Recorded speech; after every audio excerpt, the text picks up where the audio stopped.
Voilà, je pense qu'on peut commencer. Allez-y, Hélène. Très bien, merci beaucoup Louis. Bonjour à toutes et à tous et bienvenue au hackathon Rénovaction, hackathon sur l'accélération de la rénovation énergétique à l'initiative et sous le marrainage de Madame Emmanuelle Wargon, secrétaire d'État auprès de la ministre de la Transition écologique et solidaire. Donc, je suis Hélène Costa, je suis adjointe au responsable de l'Ecolab, le laboratoire d'innovation public par la donnée et par l'ouverture aux écosystèmes innovants du ministère de la Transition écologique et solidaire. Et je dois dire que je suis absolument ravie de vous accueillir au nom de tous les organisateurs de ce hackathon, le ministère de la Transition écologique et solidaire, le ministère de la Cohésion des territoires et des relations avec les collectivités territoriales, au nom de l'ADEME et de nos 17 partenaires, l'ANAL, Enedis, GRDF, la FFB, CEREN, CSTB, le CEREMA, Grenoble-Alpes Métropole, Amorce, l'IGN, Etalab et d'autres que j'oublie peut-être, mais vous avez là normalement la slide avec le récapitulatif de tous nos partenaires. Donc, comme beaucoup de premières que nous avons pu vivre depuis le début de la crise sanitaire, ce hackathon en dématérialisé est peut-être pour vous une nouvelle première. En tout cas, je dois dire que pour le ministère, c'est une véritable première pour nous et nous sommes ravis de pouvoir la vivre avec vous. J'espère en tout cas que ce format vous permettra de vivre une expérience inédite et riche. Et si ce n'était que cela, au moins je peux vous dire que la représentativité géographique que l'on a autour des participants de ce hackathon fait déjà la singularité de celui-ci. Donc, juste pour vous expliquer un peu comment se déroulera ce kick-off, il se déroulera en 3 parties. Une première lors de laquelle les organisateurs de ce hackathon et leurs partenaires vous présenteront les enjeux dans lesquels s'inscrit ce challenge. Dans un second temps, nous vous présenterons les aspects plus logistiques de l'événement, le déroulé, les prix, les jurys. Et dans un troisième temps, nous aurons une session de questions-réponses. En utilisant l'espace questions, vous pouvez déjà, au fil de l'eau, commencer à poser vos questions ou réagir en direct via le chat. Nous essaierons d'y répondre par écrit pendant ce kick-off. Et pour les questions auxquelles nous n'aurons pas pu répondre, il y aura donc cette séance de rattrapage à la fin de cette réunion de cet événement de lancement. Donc, sans plus tarder, je laisse la parole aux organisateurs de ce hackathon, Monsieur Emmanuel Constantin, conseiller de la secrétaire d'État, Madame Emmanuelle Wargon, au ministère de la Transition écologique et solidaire, Monsieur Thomas Welch, conseiller du ministre en charge de la ville et du logement, Monsieur Julien de Normandie, et Monsieur David Marchal, directeur exécutif adjoint de l'ADEME. Bonjour à tous. Bonjour, merci Hélène. Bonjour à tous les participants de ce hackathon Rénovaction. Je voulais vous dire un mot d'introduction au nom de la ministre Emmanuelle Wargon, au nom du ministère. Déjà, vous remercier tous d'être extrêmement nombreux présents. Vous êtes en fait plus de 250, chacun derrière vos écrans et vos caméras. Et vous dire donc combien on est vraiment heureux de voir que la société civile, un nombre d'entreprises, d'instituts publics se sont mobilisés autour de cette question de la rénovation énergétique et des données.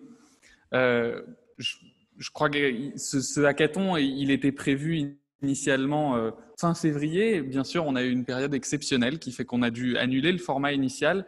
Et finalement, de cette difficulté, on en a fait et on va en faire, grâce à vous, une opportunité d'avoir encore plus de monde partout dans les territoires et d'avoir un événement vraiment à la hauteur des enjeux.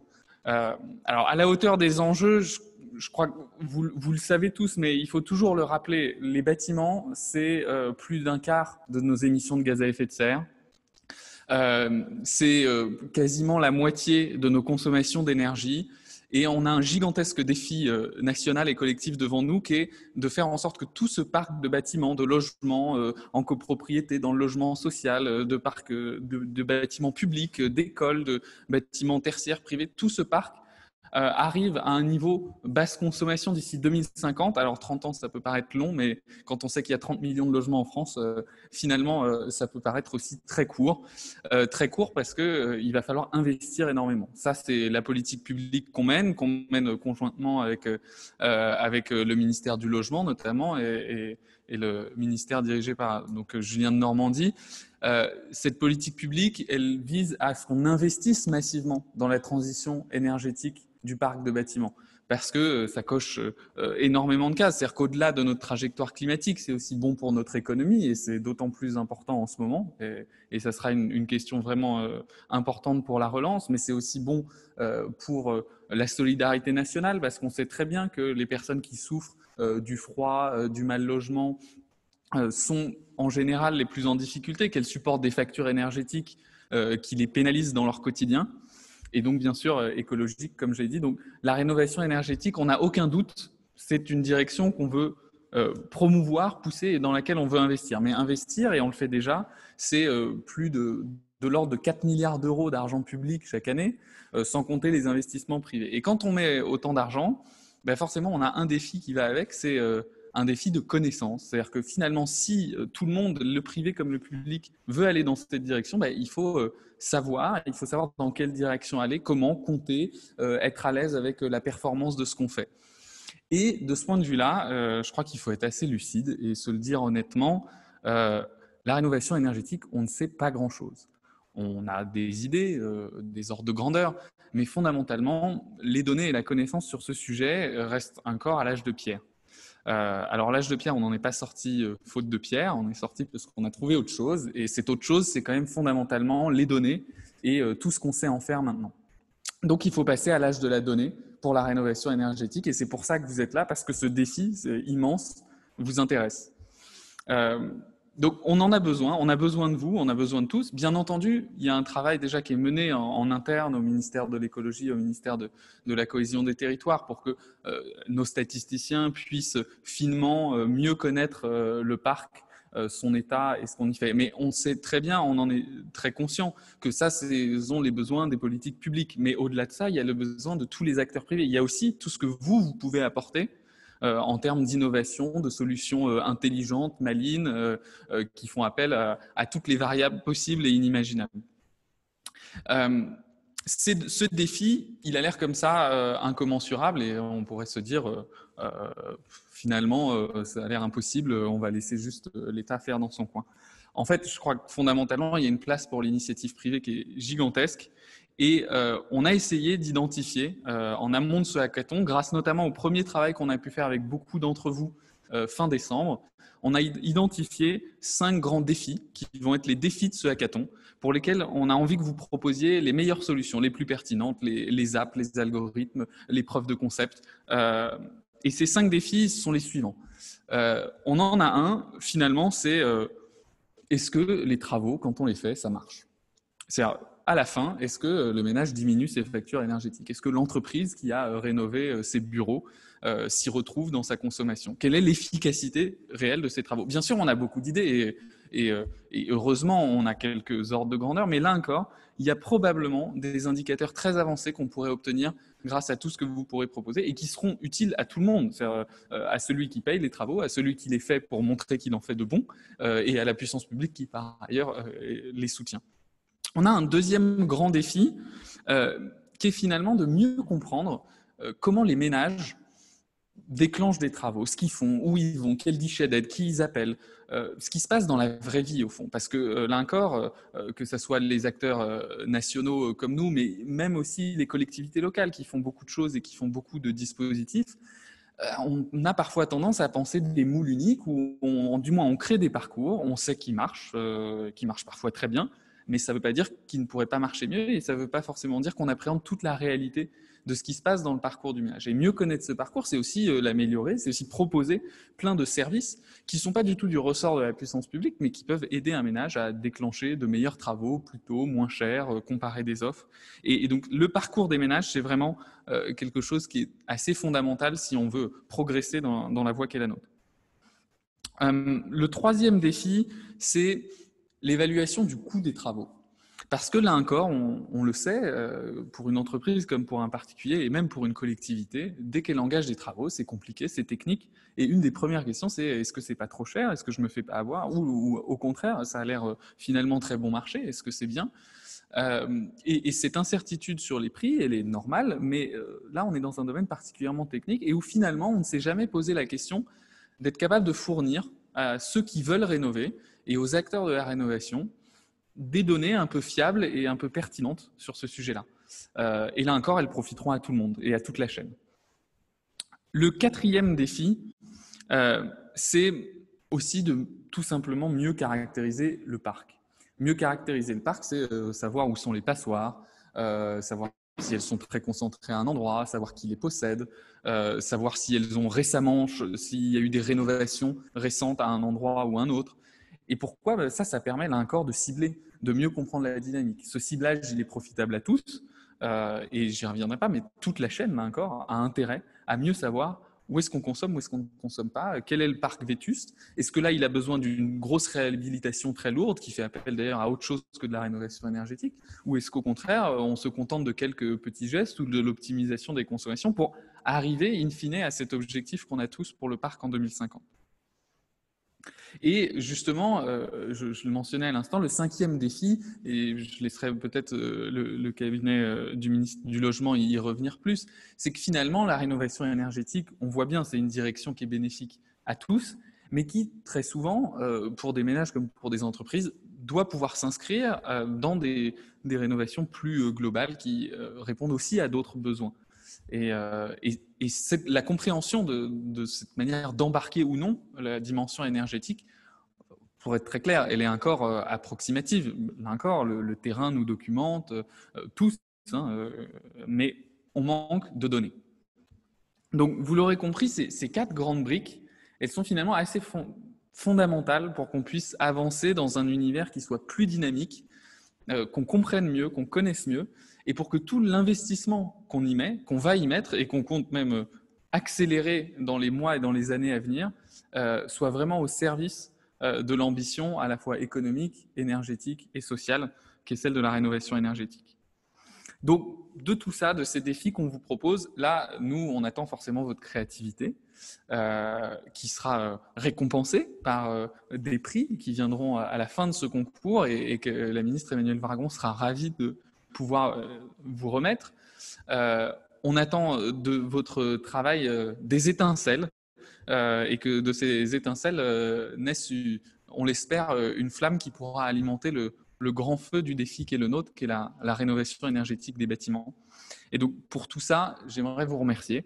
J'en profite pour remercier aussi toutes les équipes, notamment du ministère, du CGDD, mais aussi des opérateurs de l'État ou de la direction du numérique comme Etalab, pour toutes leurs contributions, la préparation de ce hackathon, ce qu'ils pourront nous permettre d'en faire ensuite, la manière dont ils pourront accompagner les meilleurs d'entre vous.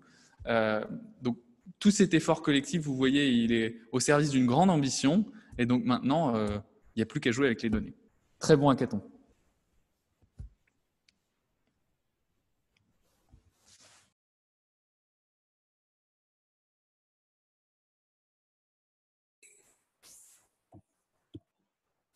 Bonjour à tous, je ne sais pas si vous m'entendez bien. Thomas Welch, conseiller de Julien Normandie, ministre de la Ville et du Logement. Je serai bref parce que effectivement Emmanuel a rappelé l'essentiel concernant effectivement l'intérêt de l'événement qui vous rassemble aujourd'hui pour quelques jours autour de ce hackathon.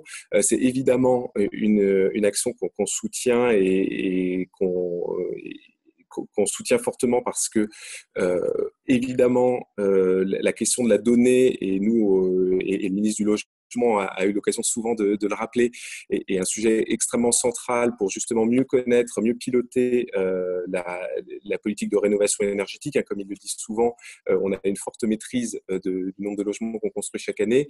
On a quand même beaucoup moins d'informations finalement sur pour ce qui est pourtant l'essentiel du parc, c'est-à-dire tout ce qu'il y a à faire autour de la rénovation énergétique, et ça relève un nombre important d'enjeux.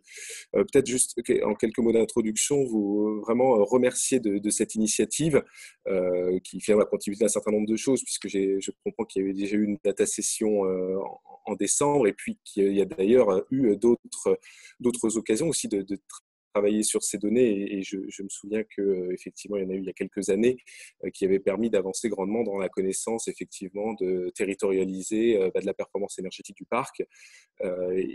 et qui montrait déjà à l'époque tout l'intérêt effectivement d'essayer de croiser des données qu'on a en grand nombre, mais qu'on sait hélas encore imparfaitement exploiter. Donc évidemment c'est extrêmement important pour nous que ce travail puisse se faire avec l'ensemble des acteurs qui sont présents et qui ont contribué. Et je veux vraiment remercier là, les équipes du ministère et l'ensemble des opérateurs, bien entendu, et puis plus largement l'ensemble des partenaires et l'ensemble de ceux qui vont y participer.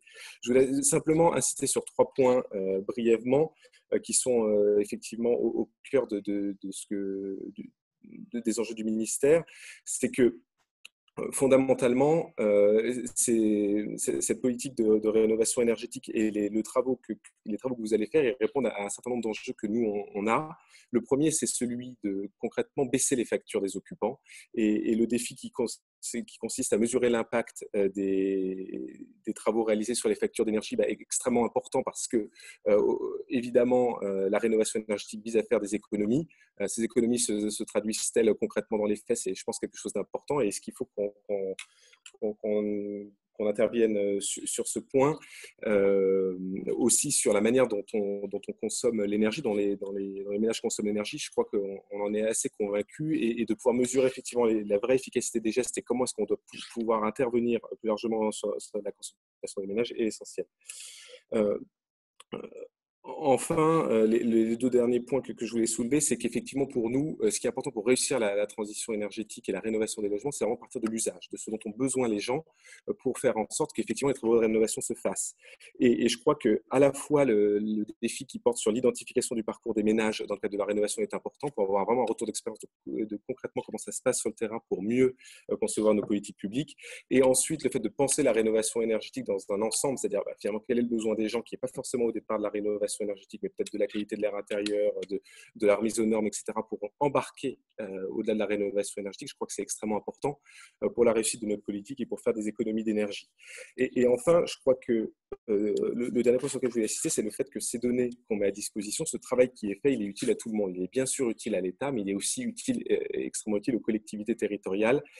Et à ce titre, je veux vraiment remercier la métropole de Grenoble qui nous permet effectivement de conduire aussi cette expérimentation sur les données grâce aux données de son territoire. Et j'espère vraiment que les travaux qui vont être faits là vont permettre aussi d'aider les collectivités finalement à se les approprier, à savoir comment mieux intervenir sur leur territoire, au plus près de leurs concitoyens pour faire les travaux de rénovation énergétique. Donc vraiment, je souhaitais vraiment vous remercier et vous réaffirmer vraiment le soutien du ministre de la Ville et du Logement pour le travail que vous allez faire et je vous souhaite vraiment un bon travail dans ce but. Merci à tous et bon travail et donc à dans quelques jours pour les résultats de ce hackathon. Merci à vous.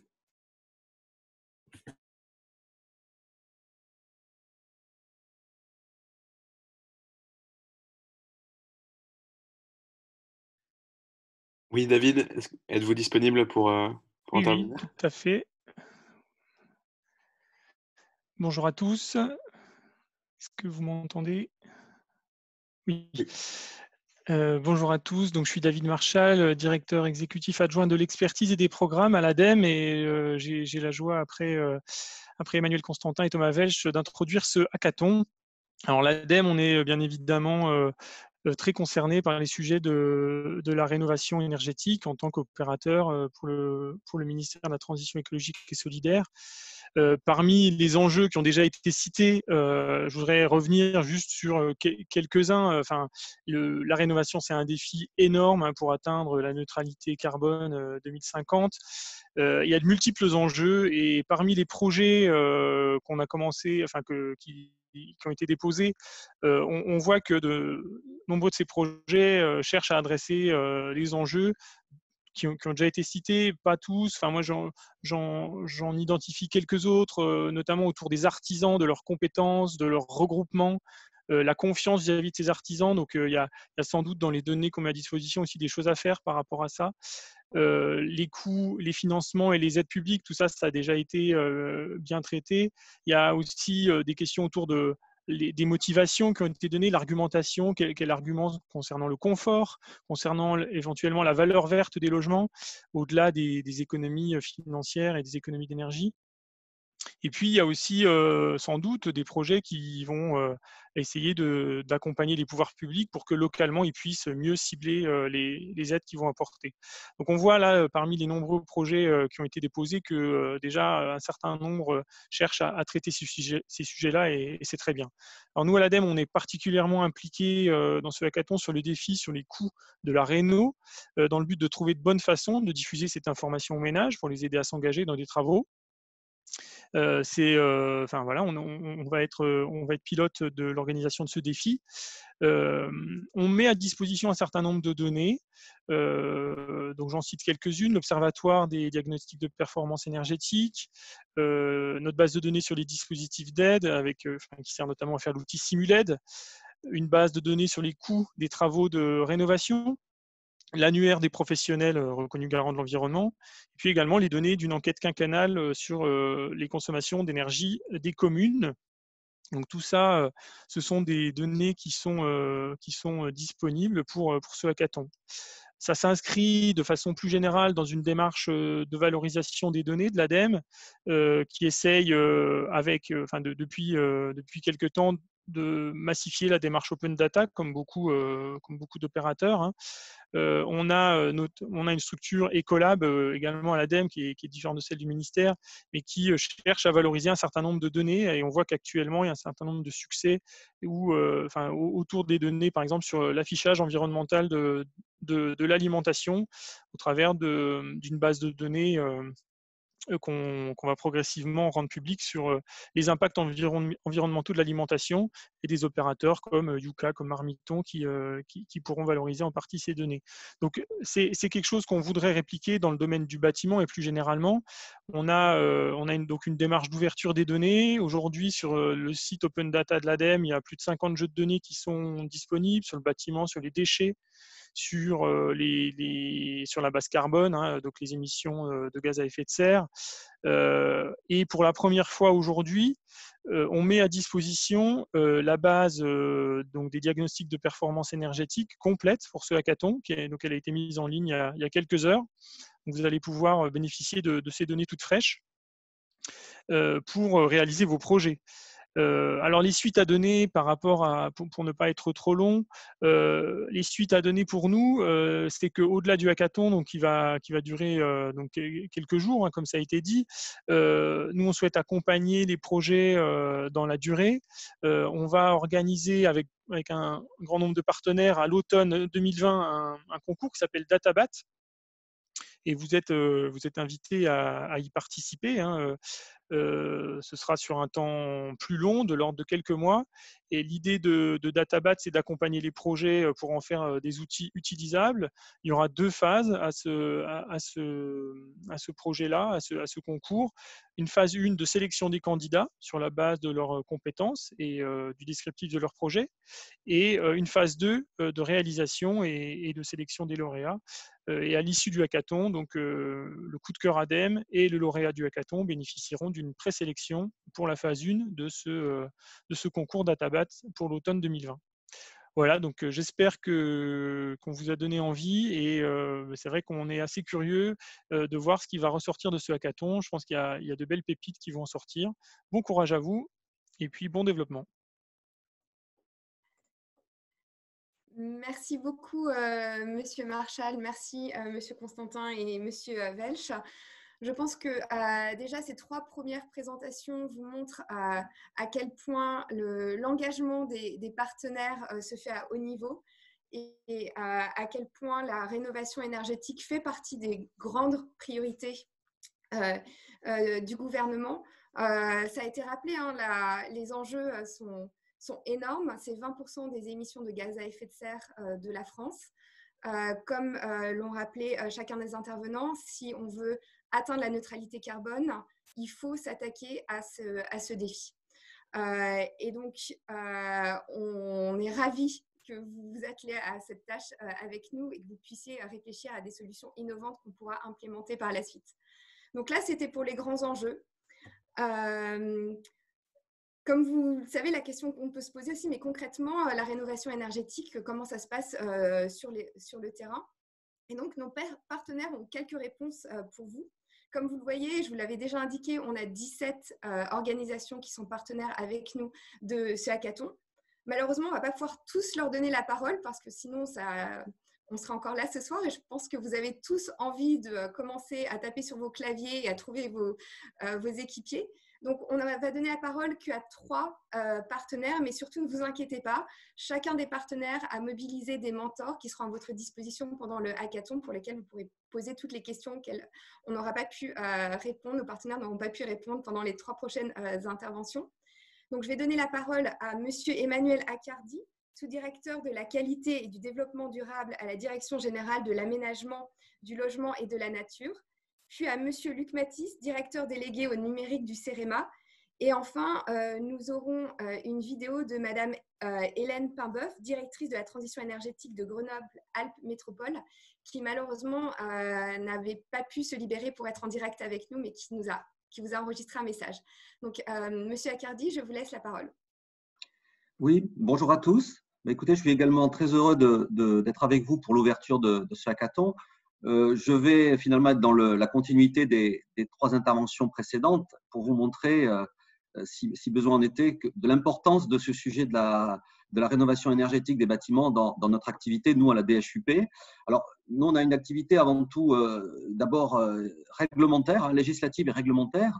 Et donc, par exemple, pour illustrer ça, il y a plusieurs chantiers concernant la rénovation énergétique qui nous ont occupés ou qui nous occupent, donc ils sont à différents stades, hein, élaboration de textes ou mise en œuvre, application de ces textes. Alors je vais les citer rapidement, je pense que certains d'entre vous en ont entendu parler. D'abord, il y a la réforme et la fiabilisation du diagnostic de performance énergétique, le DPE, en vue de son opposabilité en 2021, l'année prochaine. C'est issu de la loi Elan et donc ces travaux sont en cours et donnent lieu à une intense production de textes, hein, de différents décrets et d'arrêtés à venir.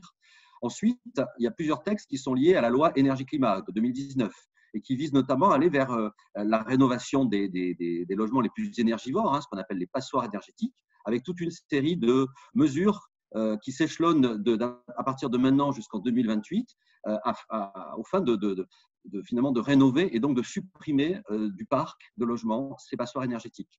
Donc, il y a là aussi une intense actualité réglementaire actuellement et pour les années à venir qui nous attend.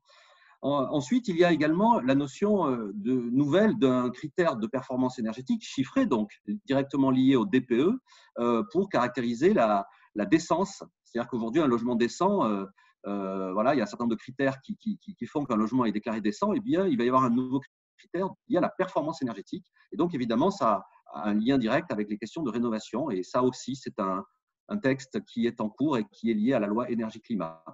Et puis enfin, je peux citer aussi le fameux décret tertiaire, hein, le décret qui prévoit des actions d'économie d'énergie dans le parc tertiaire. Donc, c'est un décret qui a été publié en juillet 2019, mais qui doit être complété par différents arrêtés. Donc, l'un de ces arrêtés est déjà paru il y a 2 mois, mais d'autres arrêtés sont en cours d'élaboration pour être publiés d'ici la fin de l'année. Donc, voilà un petit aperçu de notre activité réglementaire sur le sujet de la rénovation pour vous montrer évidemment que pour faire ces textes et pour les appliquer, on a besoin de données, on a besoin de mieux connaître l'état du parc et les occupants et puis les dynamiques de rénovation comme cela a été dit. Donc, vous voyez comment on peut être attentif et impatient de ce qui pourra sortir de ce hackathon en termes de données. On a vraiment besoin de compléter la connaissance et les dynamiques de rénovation par rapport à la mise en œuvre de ces différents textes. Par rapport aussi à, évidemment, la production normative est un aspect de ce que fait l'administration centrale sur la rénovation. Il y a aussi, on en a un petit peu parlé, les aides. D'après ce qu'on peut voir déjà de ce qui se profile de ce hackathon, on est évidemment très intéressé par tout ce qui va concerner la lisibilité et l'articulation entre les différentes aides. Et je crois que c'est un sujet qui va être tout à fait dans le cadre des défis fixés dans cet exercice. Donc, c'est tout à fait prometteur. Tout ce qui est également cartographie, localisation, ça a été dit en introduction, par rapport au repérage, va être utile. Et puis, je voudrais insister sur le fait que toutes ces politiques, toutes ces mesures, que ce soit réglementaires ou tout ce qui a trait à la mise en œuvre, à l'information des ménages, il y a une forte composante territoriale. Ça passe évidemment par l'implication aussi des collectivités, des territoires, et donc ça sera utile évidemment d'avoir cette vision vraiment fine de l'état du parc et des dynamiques de rénovation sur les territoires. Voilà, pour toutes ces raisons, encore une fois, mais je crois que maintenant on commence collectivement à en être convaincus, cet exercice, ce hackathon est quelque chose de tout à fait pertinent. Encore une fois, la DHUP, nous sommes très impatients. Je crois que les projets, les solutions qui se profilent sont très prometteurs. Et voilà, donc je voudrais aussi souhaiter bonne chance à tous les participants et vous convaincre que nous sommes très en attente. Voilà, merci à tous.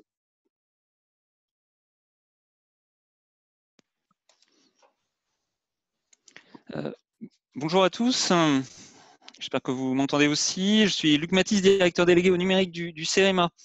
Alors le CEREMA, c'est un centre de ressources et d'expertise scientifique et technique pluridisciplinaire en matière d'aménagement, en matière de cohésion territoriale et en matière de transition énergétique et écologique.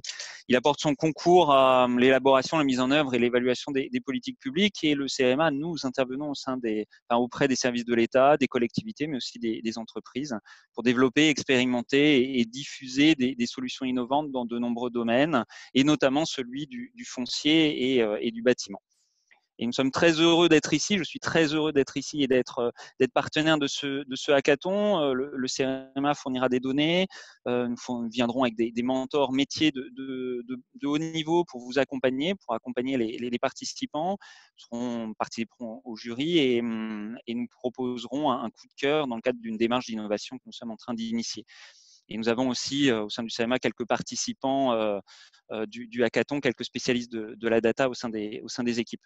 Et le domaine du bâtiment est important et stratégique pour le CEREMA, et c'est bien pour ça que nous sommes ici et que nous sommes heureux d'y être. À titre d'illustration, voici quelques thématiques sur lesquelles nous intervenons et nous travaillons dans le cadre de nos missions. Nous travaillons dans le domaine de l'énergie et de l'environnement, avec notamment des interventions sur on appuie sur les questions de réglementation, nous participons aussi dans le cadre de projets C2E sur la massification des travaux de rénovation avec une start-up présente ici, c'est le projet Tetris. Et je salue cette start-up dans le cadre aussi d'un autre projet C2E conduit avec le CSTB, CEREN, Profel, sur la mesure de performance intrinsèque in situ. Nous intervenons aussi dans le cadre de nos missions sur les questions d'environnement intérieur et ventilation, sur les questions de matériaux bio et géosourcés, sur la gestion du patrimoine immobilier. Et là aussi, avec l'Institut français pour la performance du bâtiment, nous avons un projet C2E CUBES. Nous intervenons aussi sur le bâtiment numérique et sur l'accessibilité du cadre bâti. Dans le cadre de ces interventions, le CEREMA produit également des données en lien avec et pour le compte du ministère et essentiellement des données enrichies au service des territoires, les données foncières. Et nous produisons aussi des données pour l'analyse de marché foncier et immobilier. Et nous sommes très heureux de mettre ces données à votre disposition aujourd'hui. Donc, n'hésitez pas à solliciter dans le cadre de vos travaux nos experts métiers, nos mentors, enfin les mentors. N'hésitez pas à solliciter, à utiliser, vraiment à sublimer les données que nous mettrons à votre disposition. Donc, je vous souhaite un excellent hackathon.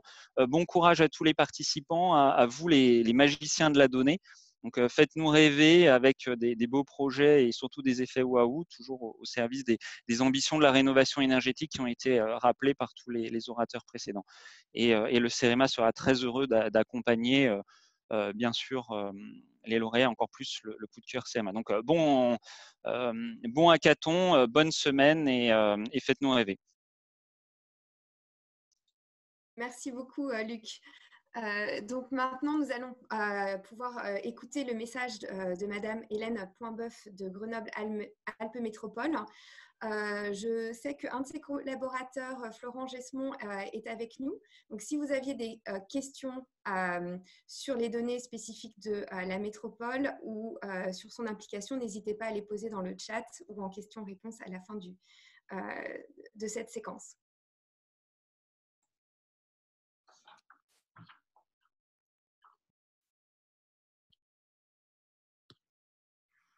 Bonjour à tous, je suis Hélène Poinbeuf, directrice de la transition énergétique à Grenoble-Alpes Métropole. comme vous allez travailler en grande partie sur des données de la métropole grenobloise, il me semble important que je vous dise quelques mots de notre territoire, mais également des politiques énergétiques que nous mettons en œuvre.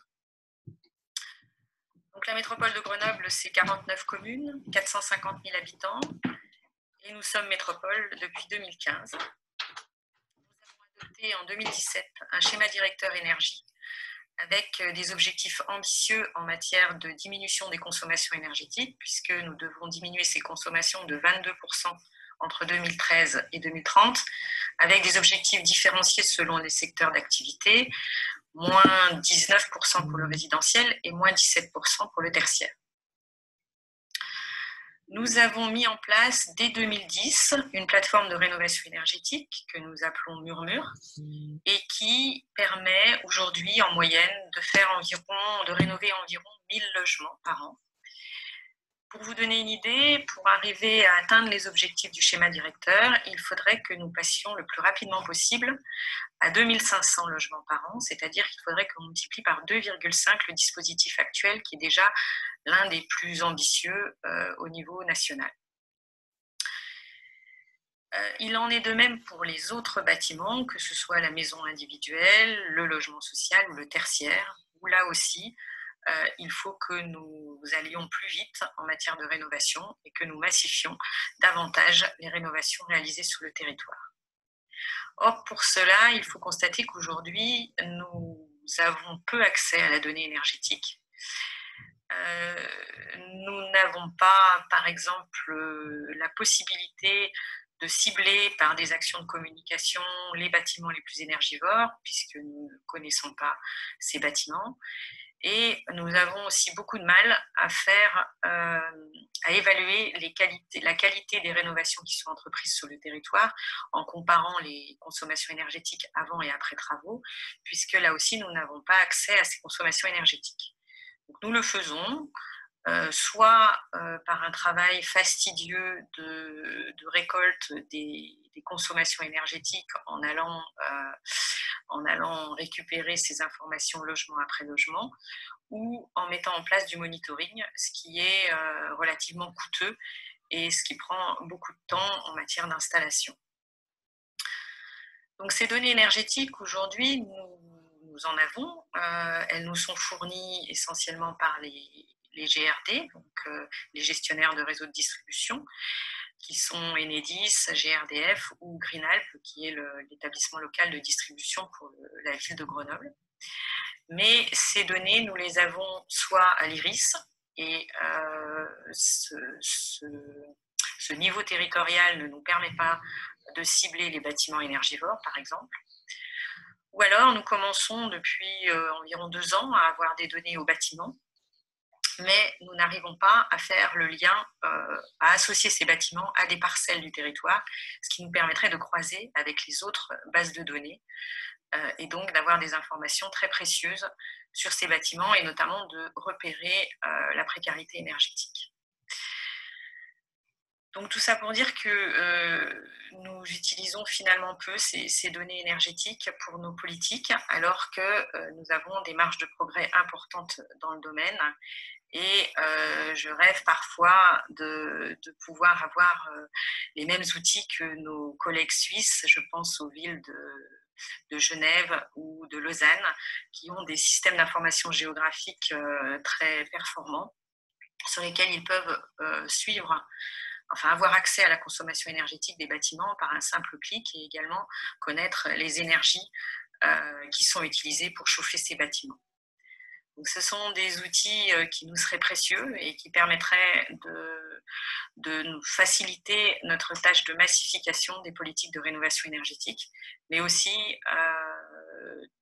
de cibler les actions de changement d'énergie pour développer les énergies renouvelables. Je compte donc sur vous, sur votre travail pour nous aider dans cet objectif et je vous souhaite un bon travail collectif. Au revoir.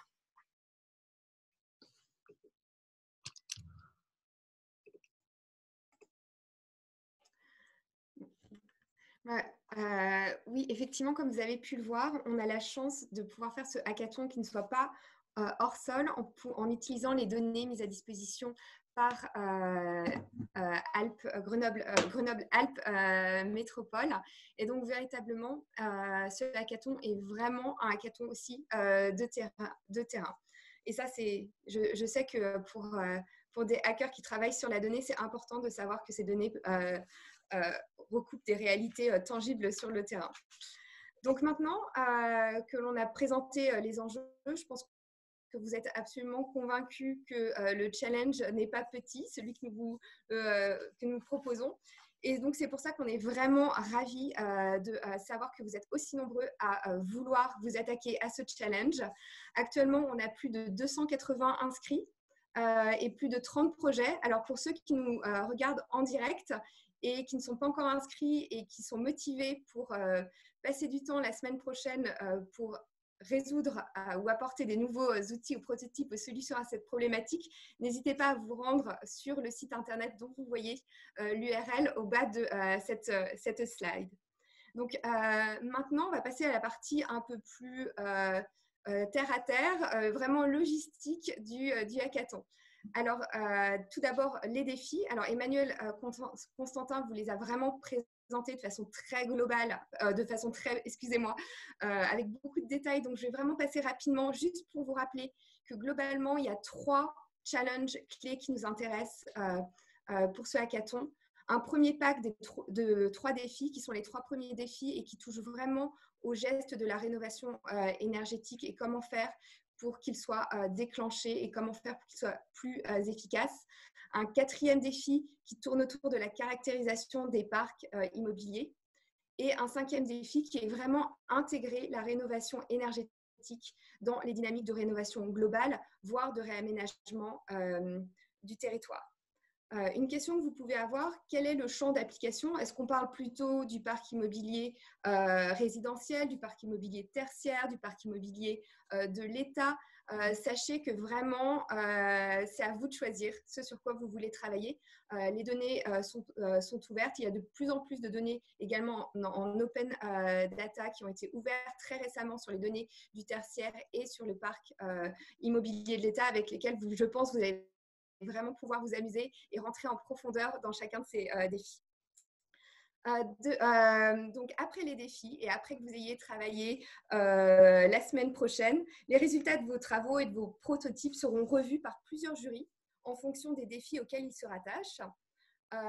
Et est-ce qu'on peut avoir la slide suivante, s'il te plaît, Louis? En fonction du défi auquel il se rattache.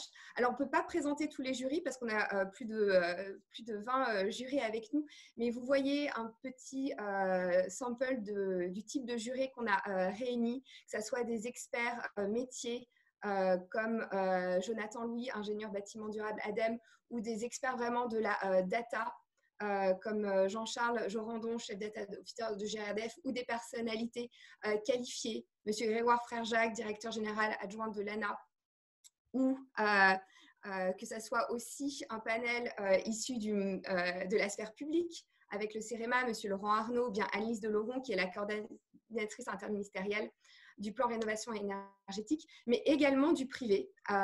Donc, on aura la chance d'avoir des membres de pôle de compétitivité en la personne de M. Jean-Luc Sabordage ou de la Fédération française du bâtiment. Donc, vraiment des jurys de haut niveau qui attendent avec impatience vos travaux, vos prototypes. Alors, effectivement, tout travail mérite salaire. Et donc, on a prévu une série de prix pour ce hackathon. Alors, il y en a différents types. Le premier, ce sont les prix qui sont liés aux 5 défis qui vous sont proposés. Est-ce que je pourrais avoir la slide suivante? Donc, vous voyez un petit peu ce qu'on vous propose et vous verrez que c'est quelque chose que vous allez retrouver pour chacun des prix. De l'accompagnement, 3 mois d'accompagnement avec l'incubateur de la Green Tech verte, des crédits pour vraiment financer votre projet et une présélection pour la promo 7 du label Green Tech verte. parce qu'on a vraiment une volonté, vous le verrez, hein, ça va être égrené pour chacun des prix, de vouloir vous accompagner au-delà du hackathon. Le hackathon, ce n'est pas une finalité. On ne veut pas que les projets sur lesquels vous aurez travaillé et pour lesquels vous serez vraiment dépassé finissent sur étagère. On a vraiment la volonté de vous intégrer dans un écosystème, de pouvoir vous donner les bons contacts avec les bons partenaires et de faire en sorte que vos projets atteignent l'étape suivante. Le deuxième type de prix, ce sont les prix coup de cœur, donc les 2 prix coup de cœur de l'ADEME qui ont été présentés par Monsieur Marshall, qui consiste en un accompagnement Schoolab et en une présélection pour leur concours DataBat. Même type d'accompagnement pour le coup de cœur CEREMA, puisque vous aurez la chance de pouvoir être accompagné et accéléré par le CEREMA Lab, et le coup de cœur de l'IGN, qui est aussi une présélection pour leur propre incubateur. Enfin, on a un troisième type de prix qui est le prix honorifique pour les entreprises. Et enfin, bien sûr, le grand prix, du hackathon, où là, vous pourrez bénéficier de 6 mois d'accélération et de 6 mois d'accompagnement par la Green Tech Verte, de 3 mois d'accélération par Schoolab, excusez-moi, et de 3 000 € de crédit.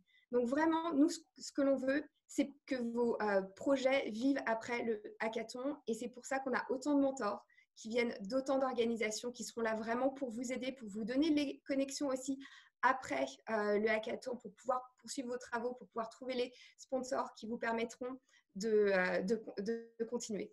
Vous le voyez, nous, l'objectif, vraiment, c'est après le hackathon, the show must go on. Et là, on est vraiment là pour vous accompagner et faire en sorte que ça fonctionne et qu'on développe les outils de demain et les prochaines startups, les prochains champions français de la rénovation énergétique, parce qu'on n'est pas que en France à faire de la rénovation énergétique, c'est vraiment un projet qui est transfrontalier, qui concerne tous les pays. Donc, on veut que le prochain champion européen soit français et pourquoi pas qu'il sorte de ce hackathon. Voilà, donc ça c'était pour la présentation un peu globale des objectifs du hackathon et des prix. Je vais laisser la parole maintenant à Thibaut de Schoolab qui va rentrer plus en détail dans le déroulé de ces prochains jours.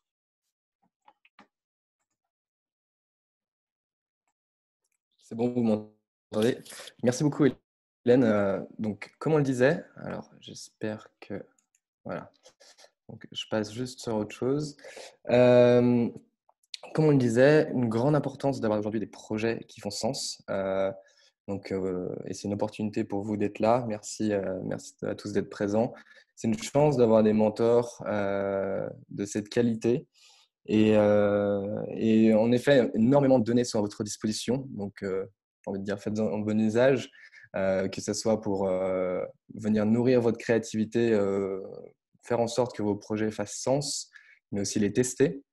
Je vais plus vous présenter de mon côté, parce que vous devez vous poser la question de comment ça va se passer justement ces 11 jours. Donc, on vous a fait 11 jours de hackathon. Habituellement, bien sûr, ça prend un peu moins de temps, mais pour vous laisser en fait le temps de vous organiser chacun dans vos équipes à votre rythme. Donc, ça va prendre cette forme-là. Donc, tous les participants ont reçu cette fiche de participation qui est présente sur la plateforme que je vais vous présenter tout de suite après. Mon but est vraiment de vous donner les clés, les outils qui sont à votre disposition pour être sûr que tout se passe bien durant cette semaine. Donc, à partir d'aujourd'hui jusqu'à demain, le but est de constituer les équipes. Nous avons plus de 38 projets. Nous avons 38 projets qui ont déposé leur dossier, qui ont été validés. Maintenant, certaines équipes ont déjà été constituées. Il faut vraiment prendre le temps d'aller sur le Slack, parler avec les porteurs de projets, proposer vos compétences pour former des équipes qui font sens. On valorisera énormément des équipes aussi qui ont des data scientists ou développeurs dans leur équipe pour justement aller sourcer cette donnée. 4 grandes phases, si je puis dire. Tout d'abord, une validation des problèmes. On a bien conscience qu'il y a des projets qui sont plus ou moins avancés que les autres. Donc, disons que les 4 premiers livres, enfin, les deux premières phases de livrables sont plutôt optionnelles, mais même si vous pensez être déjà passé sur ces phases, prenez le temps. Ces Canva, ils sont là à votre disposition pour vérifier que votre solution elle fait vraiment sens, qu'elle répond vraiment à un problème. Donc, remplir justement ces canevas et ces fiches. Une solution qui fait sens, c'est le besoin qu'il y a derrière. Et c'est le plus important. Donc, première phase, la validation du problème. Ensuite, la définition de la solution. Il faudra peut-être itérer, revoir un peu de votre solution après avoir passé cette étape. Ensuite, une longue phase de prototypage, parce qu'il y a une grande attente d'avoir des prototypages fonctionnels qui puissent être utilisés, qui prouvent votre modèle. Et ensuite, une présentation de votre prototype et de votre projet. Donc, oui, au niveau de dans votre mail, et maintenant, on va essayer de ne plus vous envoyer de mail et tout centraliser sur le Slack que je vais vous présenter après. Mais quelques grandes étapes. Aujourd'hui, on a le kick-off et les remises de prix aura lieu le 24 juin, même si finalement, le hackathon se termine le 22 juin. À 18 h, vous devrez remettre tous vos livrables. Plusieurs séances d'échange sont à prévoir. 3 séances d'1 heure pour échanger avec les autres projets. Ça amène énormément de valeur de pouvoir, au-delà des mentors et des facilitateurs, enfin des coachs, je veux dire, échanger avec les autres porteurs de projets, les autres équipes, pour avoir un regard neuf, mais tout en échangeant avec des personnes qui sont en train de vivre la même expérience que vous. Faites bien attention. Si vous n'êtes pas disponible à ces créneaux, contactez l'équipe avec qui vous devez échanger pour trouver un autre créneau. C'est vraiment important que vous preniez le temps d'échanger à ces moments-là. On vient de fermer les inscriptions pour les projets. Donc, on va vous envoyer d'ici demain avec qui vous devrez échanger. Autre séance très importante, on a 4 moments de facilitation, donc des coachs qui sont là pour être garants de la méthodologie et vous accompagner durant tout ce hackathon. C'est des créneaux de 20 minutes. On a changé ça parce qu'on a beaucoup plus de projets que prévu. Pareil, on vous envoie, tout se passera sur la plateforme que je vais vous montrer après. Il vous suffira d'inscrire le nom de votre projet au créneau qui vous convient durant ces plages horaires. Et finalement, très belle opportunité quand on voit le type de profils qui ont donné leur temps pour vous accompagner, les mentors qui sont là pour vous donner, pour partager leur expérience, leur expertise et notamment au niveau des données qui sont à disposition. Les données, aujourd'hui, on peut en faire un peu ce qu'on veut et c'est un grand enjeu durant ce hackathon de réussir à les valoriser. Pour faire tout cela, on a du coup la plateforme d'action qui est à disposition, que je vais vous présenter juste après. On centralise toutes les discussions sur le Slack et on a mis à disposition, donc je vais vous montrer, mais sur chaque plateforme, vous avez une identité de projet et on a mis des conférences Jitsi en place. Mais on vous laisse bien sûr l'opportunité de changer vers un autre outil tout en changeant justement ce lien sur votre fiche projet pour s'assurer que les facilitateurs et les porteurs de projet et même votre équipe ne perdent pas trop de temps à chercher à chaque fois un nouveau lien. Donc, pour vous présenter maintenant un peu la plateforme, donc là j'ai pris le compte d'une personne qui me posait des questions aujourd'hui et qui travaille sur le projet Roofscapes. Vous avez une plateforme assez ouverte avec donc normalement vous avez pu en prendre connaissance à votre inscription, mais la présentation, le planning, les différents projets si vous êtes externe. Là, ce participant s'est déjà inscrit. Encore une fois, merci à tous les partenaires et vous avez les liens pour aller visiter les sites de chacun, le règlement, mais surtout ce qui va nous intéresser, donc ça va être l'espace de travail. Quelques secondes le temps que ça charge. Dans l'espace de travail, il y a le toolkit. Voilà. Très important, à la fin de ce kick-off, il va venir se nourrir d'autres informations, d'autres outils qui sont à disposition. Et c'est notamment ici où vous aurez accès aux données.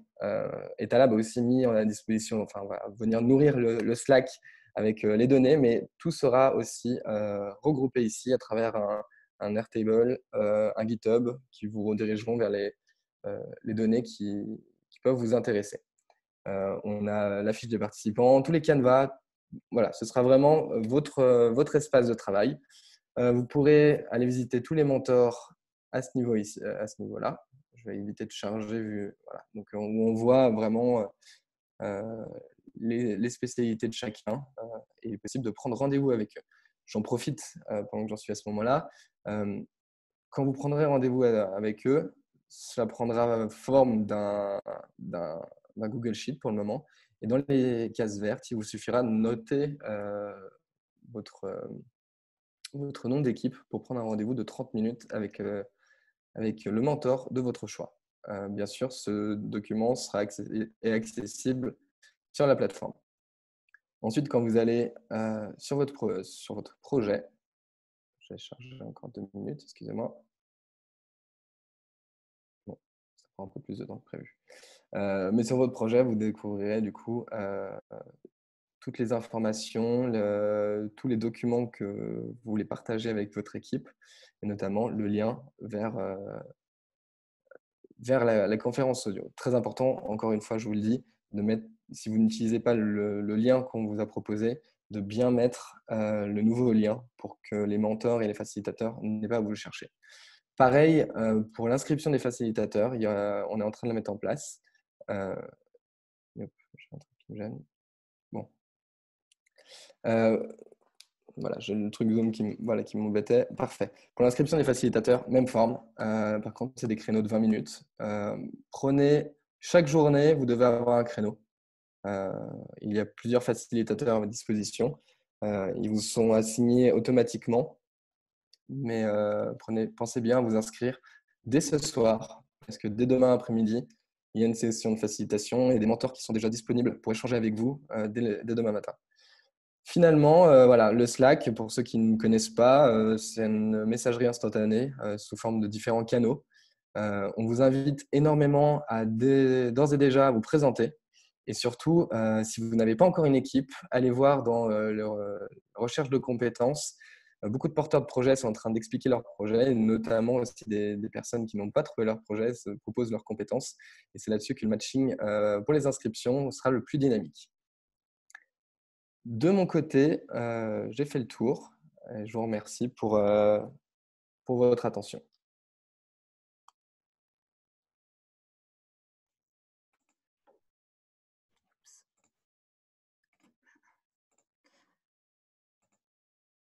Excusez-moi. Merci beaucoup Thibaut pour cette présentation détaillée. De toute manière, si vous n'avez pas réussi à tout suivre, tout se trouve sur la plateforme. Si vous avez une question, envoyez-la sur Slack. Toute l'équipe est mobilisée de toute façon pour vous répondre et faire en sorte que vous ne restiez pas perdu ou bloqué. Je crois qu'il y a un petit souci qui est remonté comme quoi le bouton rejoindre des projets n'apparaissait plus.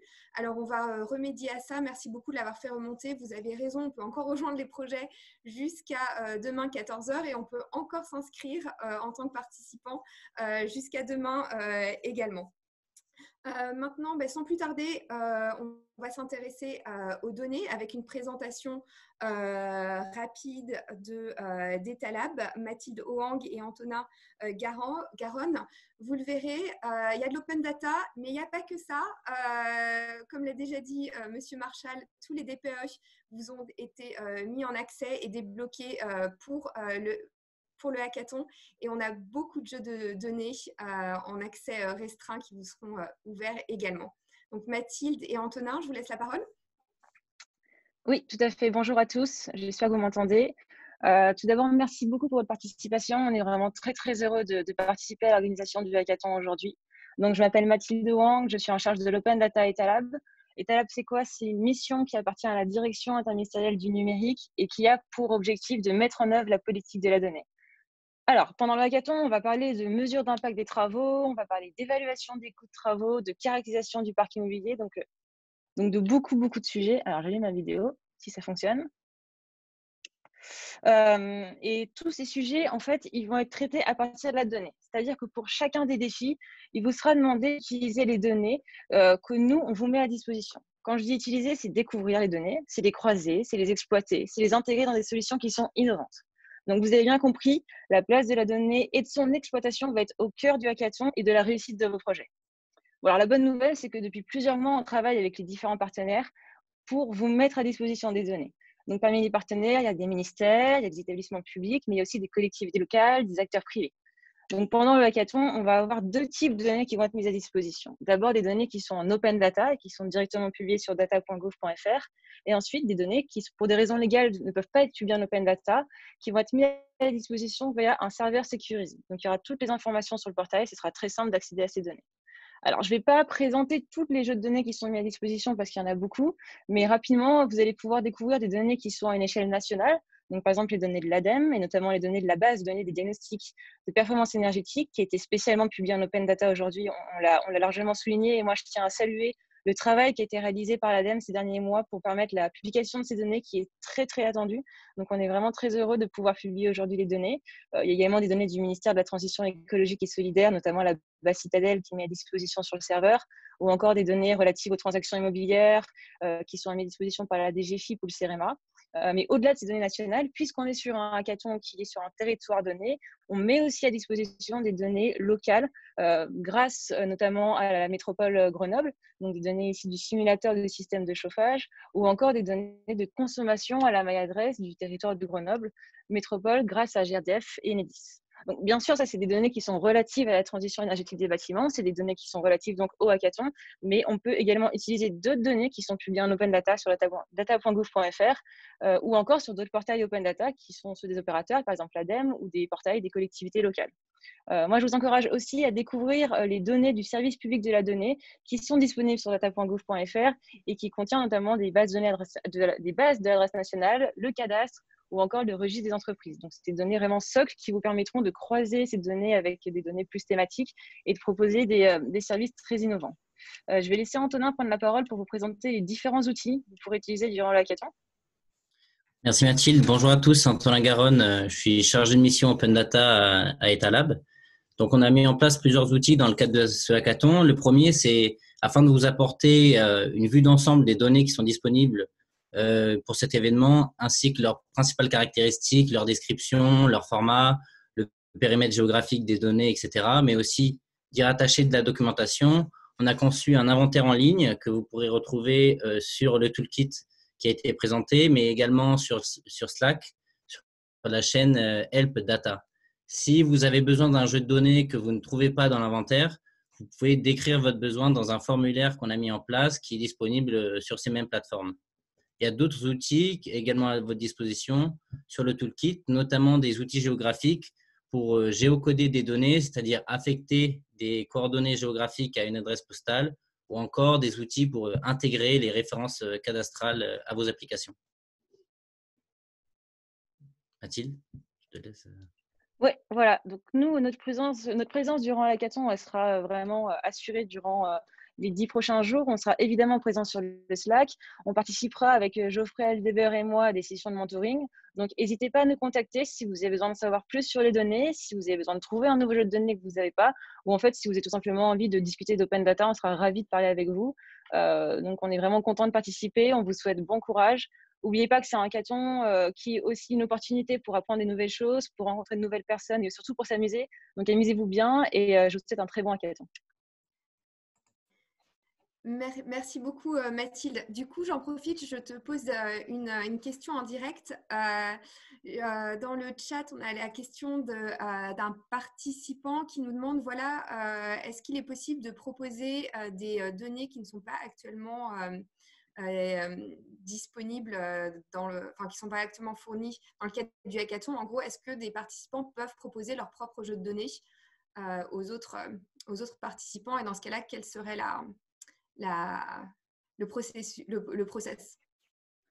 Alors, il est tout à fait possible de proposer des données complémentaires. Je vous invite à vous connecter sur la plateforme data.gouv.fr et vous êtes libre de publier ces jeux de données sur la plateforme. Donc, vraiment, n'importe qui peut publier les jeux de données. Évidemment, ça doit rester dans le cadre du RGPD, donc pas de données à caractère personnel sans le consentement des personnes ou sans une disposition légale qui le permet. Mais du moment qu'on respecte les secrets industriels, légaux et le RGPD, il n'y a aucun souci pour publier des données sur data.gouv.fr. Top. Merci beaucoup Mathilde. J'espère que ça a répondu à votre question. Eh bien, on arrive à la fin de cet événement de lancement. On va finir par la session de questions-réponses. Alors, est-ce qu'on a été très efficace? On a réussi à répondre à toutes vos questions en live pendant qu'on faisait le kick-off, ou est-ce que vous avez encore des questions à nous poser?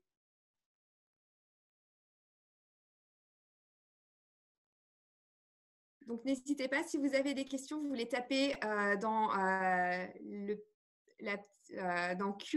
questions et réponses. C'est la deuxième petite icône au milieu.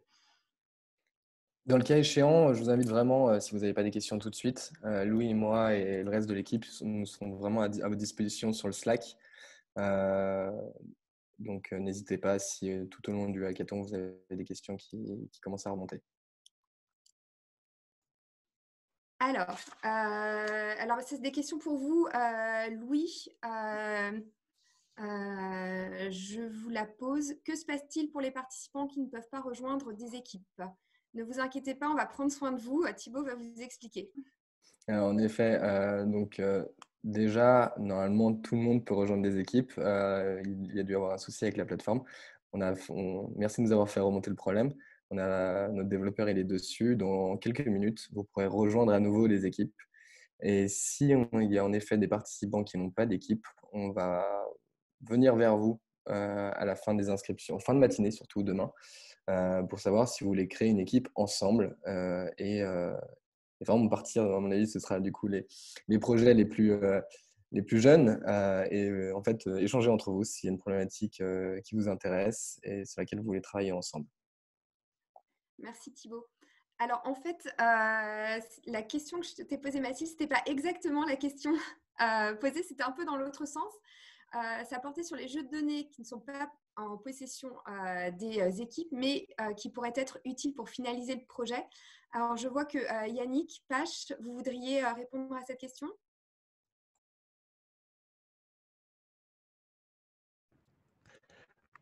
Non, j'ai fait une fausse manip, pardon. Pardon. Non, pas de problème. Alors, du coup, je pense que je peux essayer de répondre à la question. Ce que je vous propose, c'est que si vous êtes en face de cette situation, vous pouvez envoyer un message sur le Slack et voir si on peut éventuellement trouver les jeux de données dont vous avez besoin. Parfois, c'est des jeux de données qui sont en open data, mais qu'on n'a pas forcément trouvé. Donc, on peut vous aider à essayer d'accéder à cette donnée. Parfois, pour des raisons de confidentialité de RGPD, la donnée n'est effectivement pas disponible. Et donc, l'enjeu pour vous, ça sera de voir comment faire pour utiliser d'autres jeux de données pour arriver à un résultat. Donc, des proxys. Ça fait aussi partie des challenges et qui est important pour nous. Vraiment, si vous avez des difficultés, que vous n'avez pas les jeux de données, faites-nous les remonter. C'est important aussi, comme l'a rappelé Emmanuel Constantin, de savoir quelles sont les données soit parce qu'elles n'existent pas, la collecte n'a pas été faite, soit qu'elles existent mais qu'elles ne sont pas encore en open data, donc vous avez besoin. Ça fait aussi partie des choses qui sont intéressantes à remonter. Alors, et pour te compléter, peut-être, Hélène, vraiment, c'est en total complémentarité avec toi. On est en train de mettre à disposition un Airtable où tous les participants pourront justement demander les jeux de données avec une granularité nécessaire. Et s'ils le savent, le producteur affilié à ce jeu de données. Donc, ne vous inquiétez pas, on vous mettra à disposition dès ce soir, je pense, un Airtable qui permet de faire remonter tous les besoins. Merci Mathilde. Alors ensuite, la question de Davy. Pouvez-vous préciser le régime de propriété intellectuelle des livrables résultats? Qui prend la question? Thibaut ou Benoît, peut-être?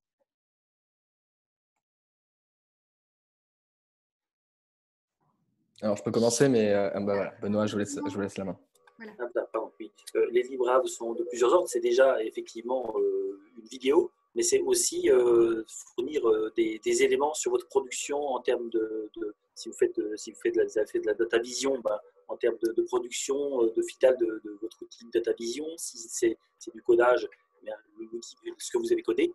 La production également matériel qui a été réalisé seront également très importants dans cette phase-là. Les travaux que vous avez réalisés pour justifier la preuve de concept de votre innovation, notamment le travail avec les utilisateurs.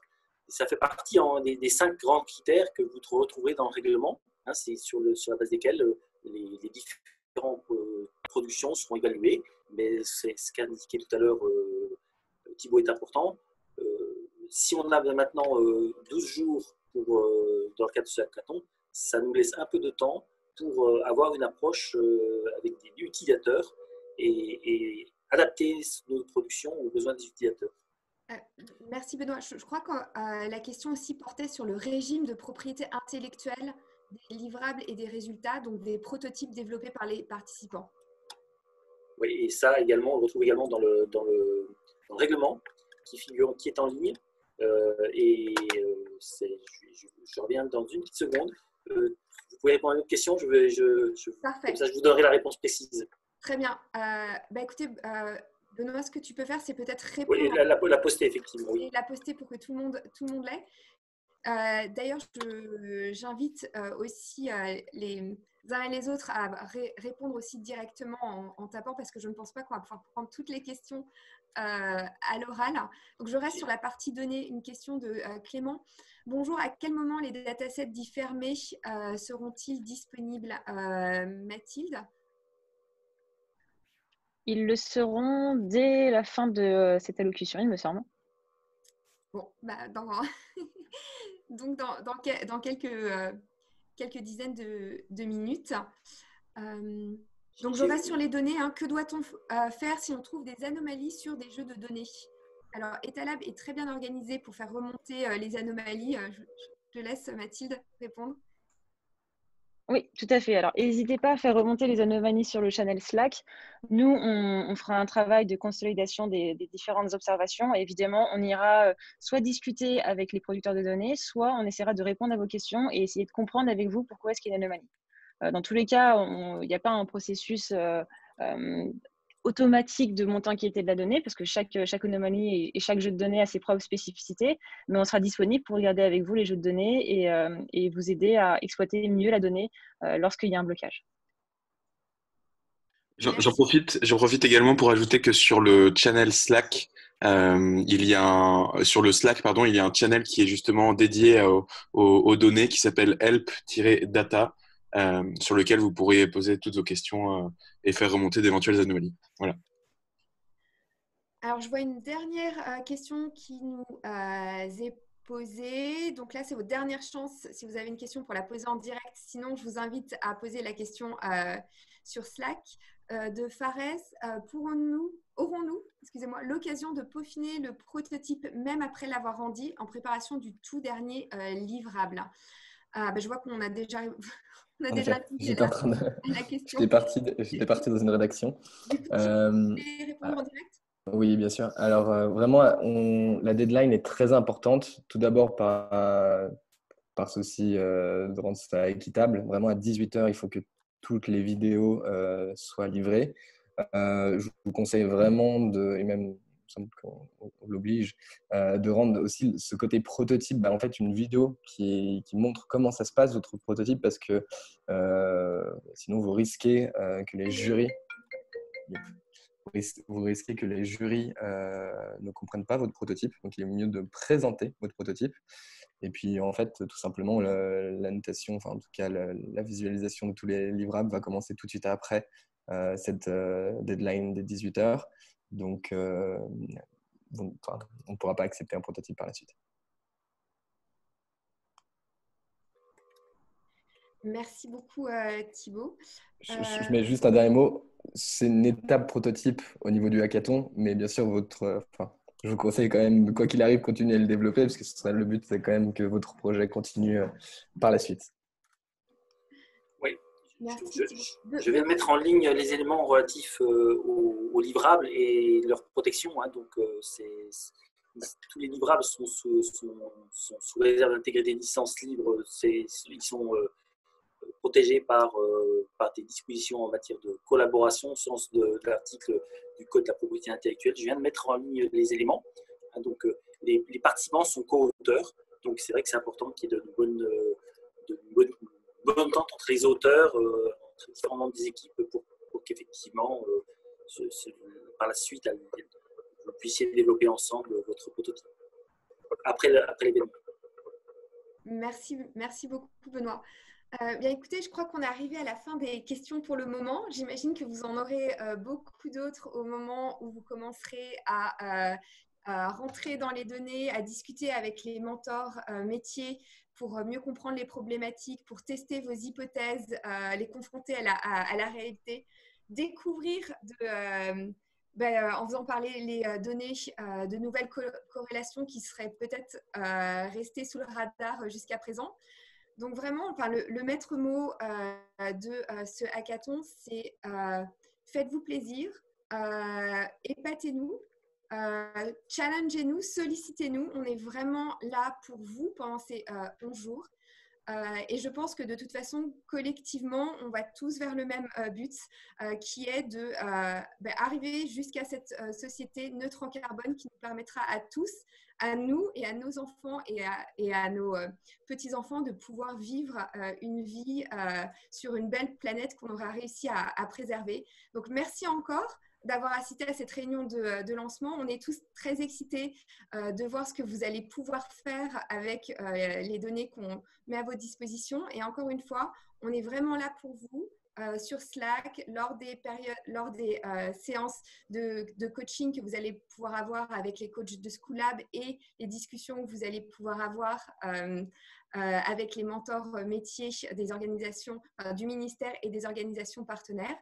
Donc, écoutez, je vous souhaite à tous une très bonne fin de soirée. J'espère que vous trouverez tous le projet et l'équipe qui vous convient. Et on vous donne rendez-vous dans quelques jours. Et merci pour votre participation et à bientôt. Au revoir à tous.